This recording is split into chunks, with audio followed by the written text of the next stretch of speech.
ஆண்டவர் சொல்றார், நான் உலகத்தான் அல்லாதது போல அவர்களும் யாரை பார்த்து சொன்னாரு? இன்னைக்கு அது யாரு? நீங்க நானும் தான். அன்னைக்கு சீசர்களை அவர்களும்னார், இன்னைக்கு நீங்களும் நானும் சீசர்களா இருக்கிறோம். ஆனபடியினாலே அந்த வார்த்தையை தேவன் நமக்கு நேராக சொல்லுகிறார். நான் உலகத்தான் அல்லாதது போல அல்ல ஆகலால்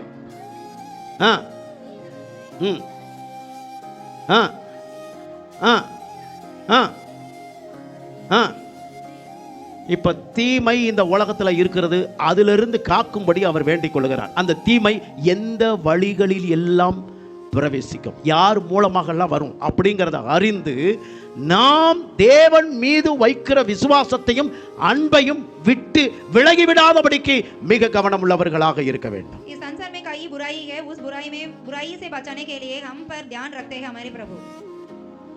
யோவான் 10வது அதிகாரம் 27வது வசனத்திலே நீங்கள் வாசிப்பீர்கள் என்று சொன்னான், நாடுகள் ஆண்டவர் சொல்லுகிறார், என் ஆடுகளா இருந்தா என் சத்தத்திற்கு செவிகொடும், என் ஆடுகளா இல்லைனா என் சத்தம் அவர்களுக்கு கேட்காது.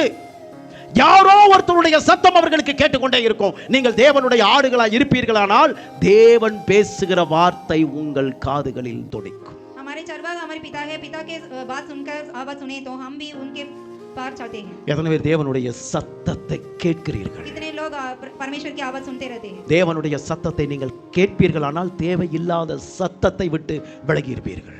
यदि आप प्रभु की आवाज सुने तो कोई अनावश्यक आवाज को सुनी नहीं चाहिए. தினந்தோறும் அதிகாலையிலே பகலின் குளிர்ச்சியான வேளையிலே தேவன் உலாவி ஆதாமோடு பேசிக் கொண்டிருந்தார்.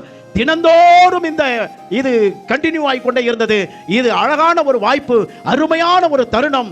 அந்த ஆதாமும் ஏவாளும் மிகப்பெரிய பாக்கியவான்களாக இருந்தார்கள்.